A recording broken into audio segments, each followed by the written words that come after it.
Welcome back. You are watching Signature Morning on Signature TV. My name is Uchenna Chimdi Oluoha, and I am standing in for my colleague Charles Pius, who will be right back in a short while. So today our conversation is going to be bordering around the shutdown of the Akanu Ibiam airport in Enugu, and we have Mr. Tony Nwachukwu. He is a travel and tours expert. Thank you so much for joining us, Mr. Tony. Welcome to the program. Yeah, thank you. Good morning and happy Easter Monday. Happy Easter to you too. So let's get right into the conversation of the day. We received information, the news actually, that the airport has been shut down due to some reasons. So can you give us, a little bit more insight on, what that is all about? Well, it's simple, though I don't work with the NCA or FAN, but I'm in industry, so it's public news that Enugu Airport has been shut down just for 8 days, so that the wrong way there could be some resurfacing, contracting or construction for the wrong way. I don't know the last time you flew into Enugu Airport, but you noticed that the equipment, we are not actually having, when I mean the equipment, I mean the aircraft. Aircrafts were not having a good time in some parts of the runway. So it's rough and it needs to be resurfaced or recycled somewhat. That's what is going on. So it's going to last for 8 days. We hope it lasts for 8 days. We hope bureaucracy will not jeopardize or infringe on the construction. Exactly. So we think so.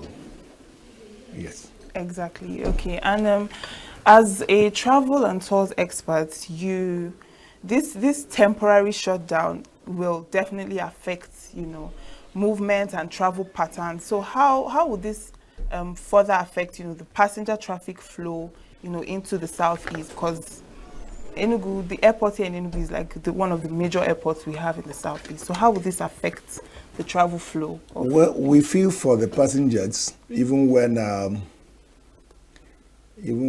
before now, we have just one international or two international airline operators operating in Enugu. That's Ethiopian Airline and Air Peace. So the traffic that travels to international or continental or regional destinations from Enugu definitely will be an issue. So the meaning is that passengers have to find their way to locations like Lagos and Abuja, and then to travel internationally. And for local travelers, we have a close by. Oka is there. Have the airport in Oka. There is Anambra Airport. It's functional. I'm aware for local travels that you can go to Abuja, Lagos from that end. All you need is take a vehicle to Oka, which is another additional cost. But anyhow, you just have to, you must travel if you want to travel. So if you're international traveler, you may choose to do land transportation with some of these executive bus operators, okay, that we have around. So you can do that and then get to Abuja, enter your international flight. For us here, for me and my own business, we are a PSA. PSA means Passenger Sales Agency. We're an IATA PSA, and we continue to sell the tickets. So all you do is just buy your tickets from any IATA PSA, and you move on to the next airport. You can also travel through Port Harcourt. You can travel through Owerri. You can travel. But one thing that struck my mind is I wonder why the Ebonyi State airport is not in use. That would have been the closest I think it's more closer to Enugu than the Oka airport. Okay, so, but nevertheless, that's events and time. And that's exactly what we are seeing. But for PSAs, it's non-issue because all we do is sell tickets to the passengers. So the ticket desk that is shut down is the ones at the airport. The ones in the city is open, so people can locate their various. Like my PSA is Diversified Travel and Tours Limited. It's a known brand, and anybody can walk in there in Enugu branch here. If you're in Abuja, you can walk into our Abuja office. Or you're in Lagos, you can walk down to our desk in the airport and buy your tickets, and you travel. Boom. So that's it. I like how you said that. Yeah. But looking at, the minister, Festus Keyamo, said that he finds the runway unsatisfactory. Sure, and I told you that. Yes, and there was a previous reconstruction in 2019, and it was still unable to resolve the waterlogging issues, which is one of the issues he pointed out. So why, in your opinion, why do you think, this is so? Why do you think this issue is still resurfacing even after it had been fixed previously? Well, it's resurfacing for just one reason, some negative input that was done on the runway. Because you have positive standard inputs that a runway requires. It must be solid, it must be captured the way it is, because you won't have Boeing big aircraft, big equipment landing, and then you do a poor negative construction. Well, it can only last but for a while, and it doesn't speak well for an international airport. We have 5 in Nigeria. You have Lagos, you have Abuja, Akanu, Port Harcourt, and Enugu.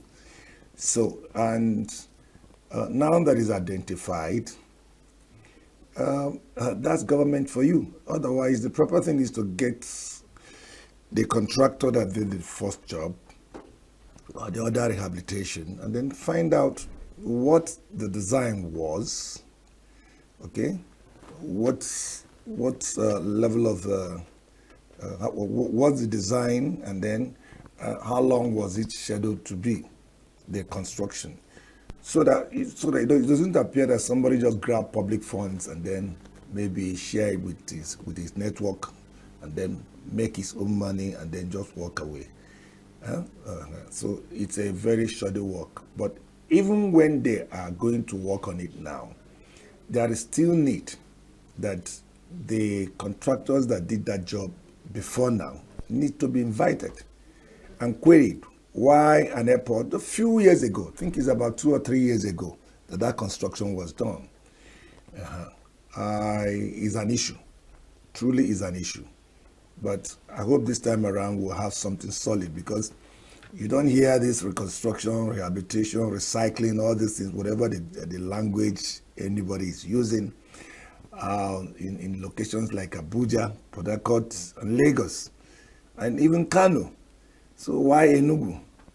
Why Enugu? 8 days is a very long day in aviation's life, and then let's hope that it is fixed in 8 days, but I doubt. Now this repair is to last for 8 days. And considering the issues that have been outlined, such as the waterlogging issues and others, do you think that 8 days will be enough time to rectify those issues before the airport can be in use again? It's not the entire runway, so it depends on the fraction of the runway that this reconstruction will be carried out on. It's not the entire runway. It's not like scraping the entire runway and then starting a new job afresh. No, I don't think it's that. It's just the parts that are affected. If it's the entire runway, 8 days cannot. You have to shut down the airport, shut down the runway, and you are do a thorough job. So if you do that, then you notice that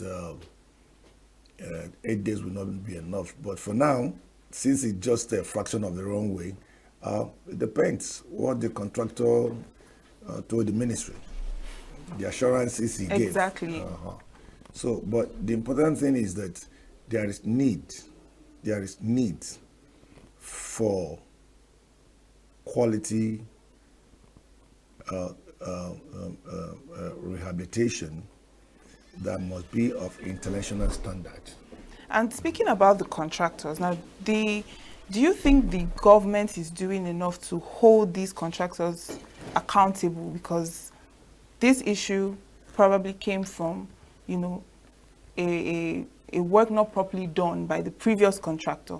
So what do you think the government is doing enough to hold accountability for contractors who don't do a good job in proper runway, in making the runway suitable for travels? I have already stated that. I've said that why this particular rehabilitation of the locked part of waterlocked circumference or affected areas of the runway, there is need to summon the contractor that did that road 2-3 years ago, because that was the second tenure of President Muhammadu Buhari. That was the era when that was done. So it's not too long a time. Ago, yes. Then, because we need to begin to hold people that we give jobs to do for us, public jobs, we need to begin to hold them accountable. There was no reason for that. If it was a soil issue, proper soil testing needed to be done.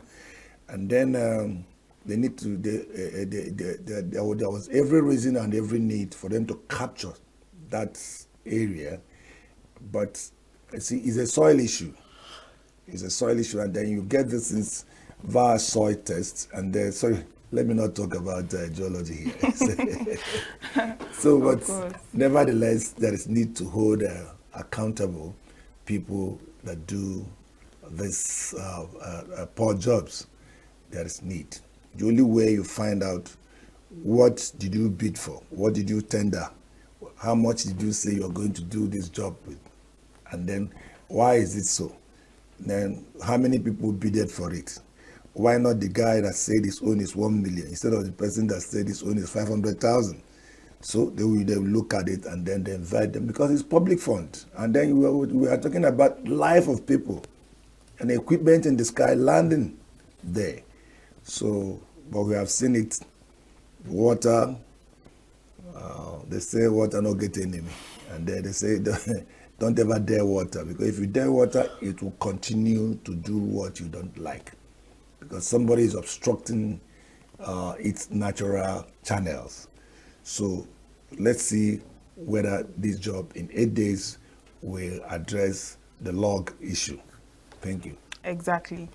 And talking about communication, now in your professional view, do you think that the communication gap between when the airport was closed, or the time frame between when they intended to close down the airport and when the news got to the public, do you think the communication was appropriate at that time? Because we just woke up to hear that the airport has been closed for customers who already planned to travel, from Enugu and things like that. Truly, many customers are holding airline tickets, especially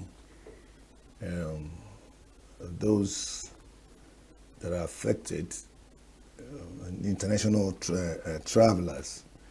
So if there was proper communication, PSAs would have participated collaboratively, somewhat to advise passengers and say, this date you want to travel, Enugu Airport will not be functional.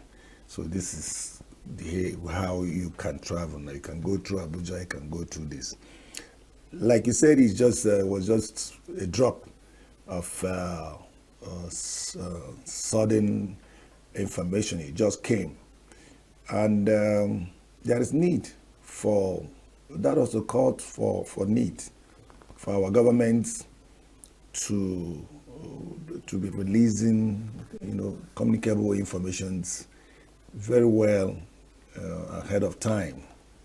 Like if the ministry they know they want to do that job, they had every information. They have every information concerning that runway, and there was a resolve that it will be done. And then, upon approval, if it was approved for like yesterday, then at once in 72 hours you will have communicated the airlines and say this thing will do this job on so date, and then it's going to take 8 days, and then you also once it is done and it's public, people will now rearrange themselves. So it's unfortunate and it's a pity. We sympathize also with passengers who already have their tickets and they are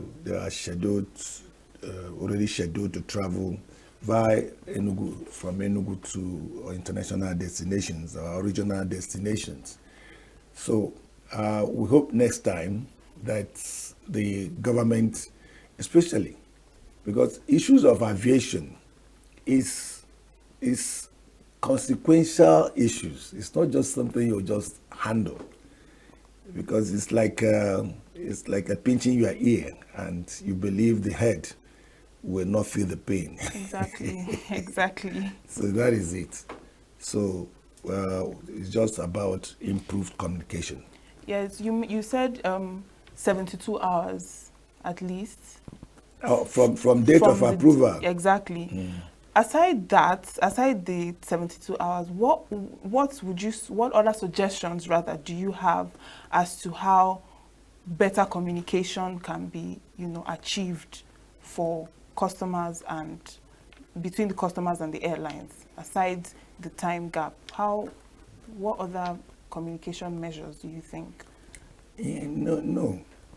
You see, the first people you notify in circumstances or situations such as the one where the subject of discussion, the first people that are contacted is the airline.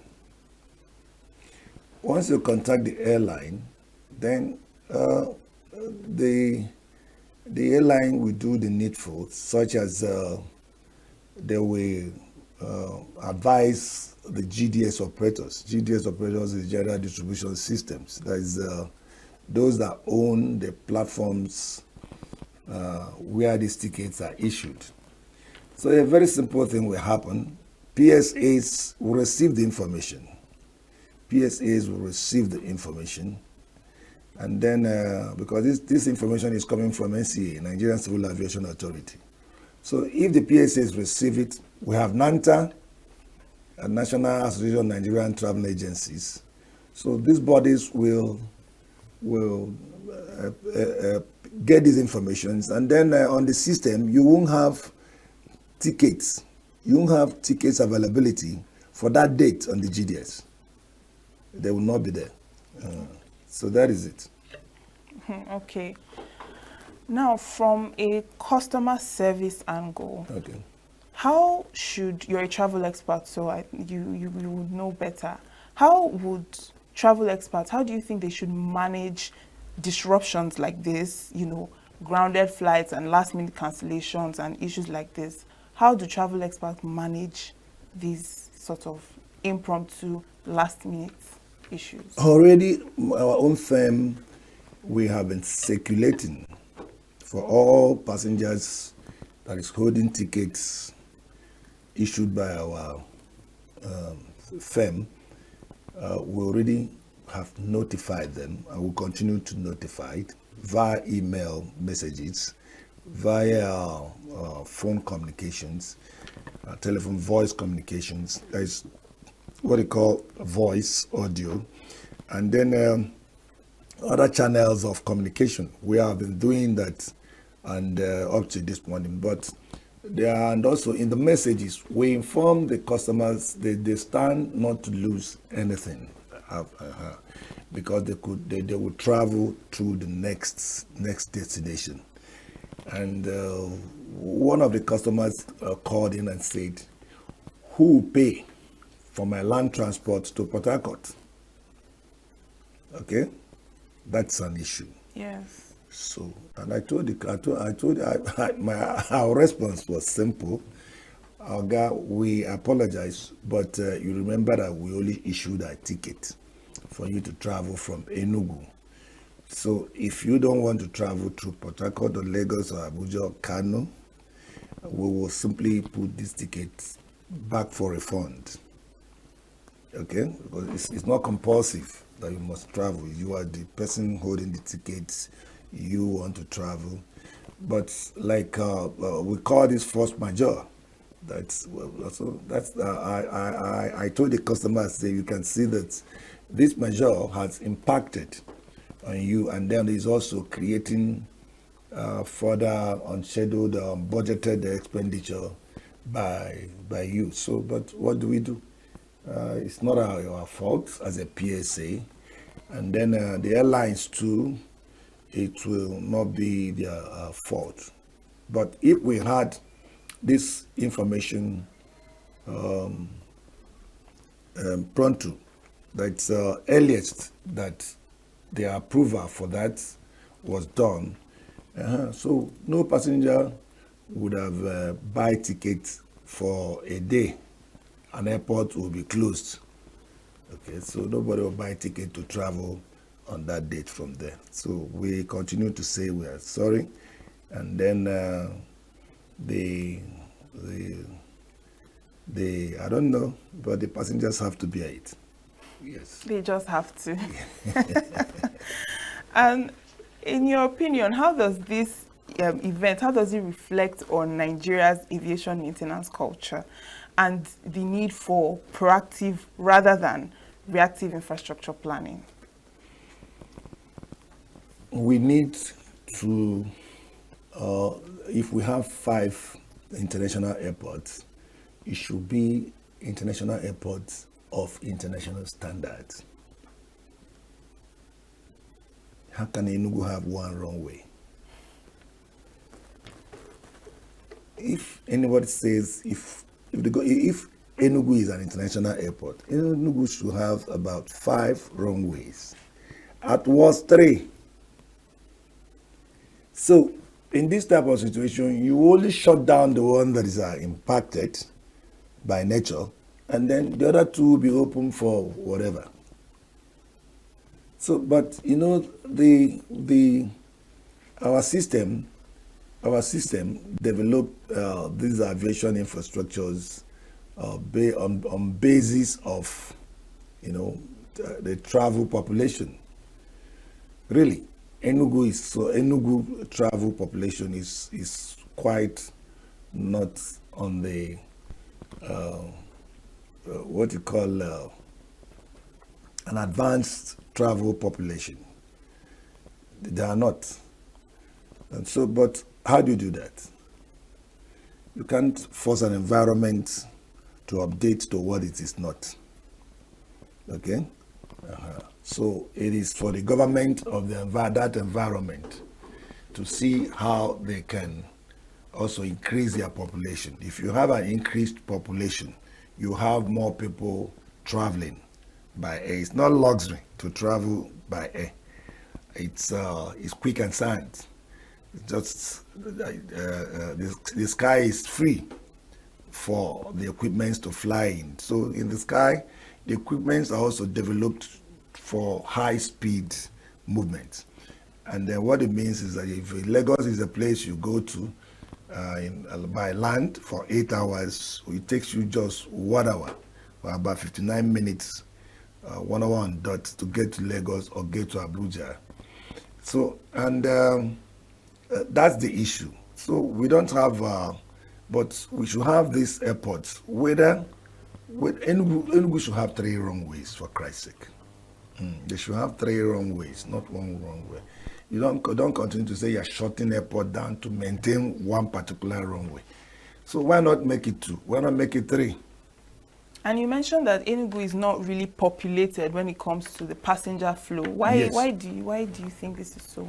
Well, the economy of the environment also contributes to that. Okay. And that is what you call a population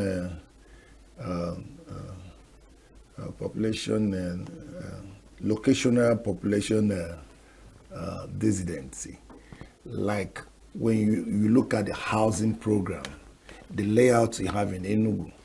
When you look, I grew in Enugu, and if you look at my age now, I would have thought that by the time I get to 55, that Enugu would have expanded more. It's the same Transekulu, the same New Haven, same Emene, the same New Archer layouts, same Abaniro Okunano, and same Eva Valley. This is just the nucleus of this area, core camp. So there is need, because if you create new layouts, if you create new layouts and you give land out to citizens, the population will start increasing. In Enugu as a state, you have just Enugu metropolis as the main metro, where people will have more. Okay, locations like in Nsukka urban, they don't have it. That's what it means is that housing investment or infrastructural development is on decline. Okay, it's static. It's not. So when you look at the growth statistics, you will notice that it's somewhat not improving. There is need for government to open up Enugu. Open up Enugu. You don't open up a city by engaging private property developers. No, you give out land. You create layouts. But there are new ones along the express. You have the Centenary. You know, there are other ones cropping up around. If you have the Centenary, what was the plan? What's the GDP of an average citizen in Enugu? And what is that thing that should attract people to come and live in Enugu? There are so many things that could attract people to come to Enugu. But are they in place for people to move in? So you need layouts that functions. That Centenary, I don't know the market that is there. That's the commerce point, apart from property rentage. It's just the same thing you see in locations like Independence Layout. So if you look at the layouts you have in Enugu before now, every of the layouts has a mini market. It's a mini commerce point. So, but you need to do that more. You need to do that more.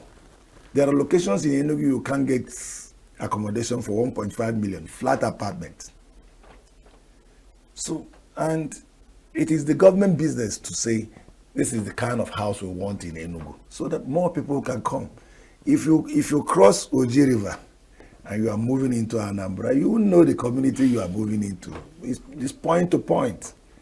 So, and they have economy. They have a bigger economy than Enugu because everybody goes there.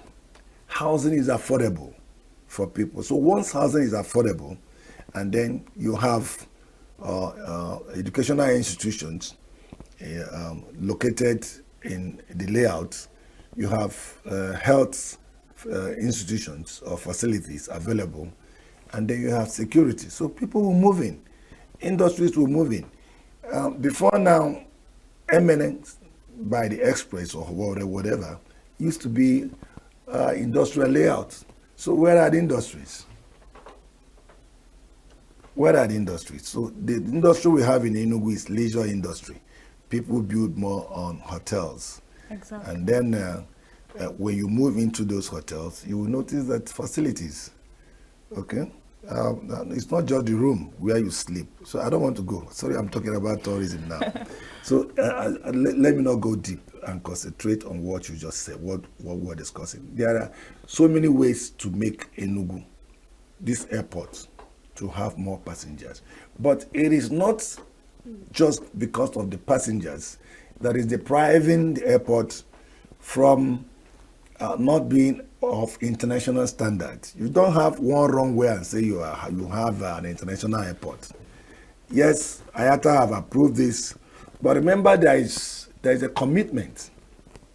There is a pledge commitment Nigeria had with bodies like IATA that will subsequently we will do this, and then the state government also, though it's a federal concern, but the state government has need. If we have 3 runways, I knew the year Ethiopia Airline came to Enugu. After they came, the next airline they developed is the indigenous airpiece. But Ethiopia is still the airline that is flying Enugu alone. So, and you have influx. You have Turkey, you have so many other airlines, Algeria Airlines. There you have new airlines that is also moving into this. So why are they not finding Enugu as being lucrative? So there is need. If it's an international, we have 5. Port Harcourt is at the backyard there, and Enugu is here. So if you have 5 southeast states, I don't see why somebody in the 5 states will travel far as far as Lagos to board a flight to any destination of the earth or any city airport that he or she is going to, or go to Abuja or go to Kano. Exactly. Good. So the wrong ways, there is need. Let this be a lesson. Yes. The government should give Enugu 2 or 3 runways of set up the airport to be of international standard. You say it is. Okay. Just before we go, okay, what suggestions do you have for policy reforms that could help minimize the frequency or durations of such shutdowns in the future? Like, what do you think can be done to prevent or minimize these kind of incidents occurring? Moving on. Policy issues depends on your representatives in the policy generating arm of government, which is the National Assembly. So, and if you don't have people, if having a university degree is not just a certificate you need. There is need, if you ask me, just my opinion, for persons that must represent you in the National Assembly to possess certification of knowledge on policy development, public administration and policy development. This is what you see in some of the advanced countries, that once you're interested in politics, you have to attend an institute that will expose, you want to be a legislator, that the institute will train you along the line of the direction you want to go to. If it's an executive, this thing, talk we do every day. No, people are trained in the order of their political interests. And you go, you are trained. So when you are elected into that office, you can now sit down and say, look at this, look at that. As I speak to you today, or as I'm speaking with you right now, you don't have things like bills on abortion. And for some people, what they know about abortion is just fetus termination. Okay. No, but there is more to it.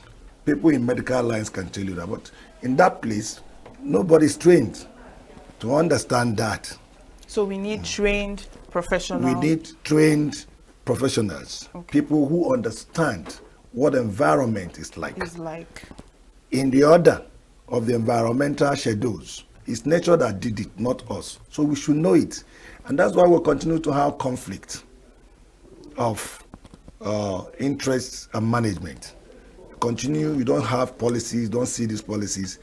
And then, as I speak to you now, you sitting with me now, if I tell you something, you don't know, we embrace technology, we embraced e-commerce, okay? Like you can go to diversifiedtravelandtours.com and buy your ticket. Okay. But you don't know what you'll be losing.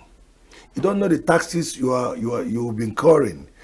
If you go off, that's what we call off commerce ticketing. Oh, Mr. So Nwachukwu. I'm concluding. Okay. If you walk into our office now and say, into my office and say you need tickets, definitely you will get better fare than going to buy it on our online. That doesn't mean we are discouraging anybody, but I'm just giving you information you don't have. So it is via the training that we are talking about. We need to begin to redirect our democracy. Exactly. We need to begin to develop so that people don't just wake up and say politics is giving money, let's go there. No, it's a place of service. Thank you. Okay, thank you so much, Mr. Tony Nwachukwu. He is a tour and travels expert. Thank you for your insights and for joining us this morning. You're welcome.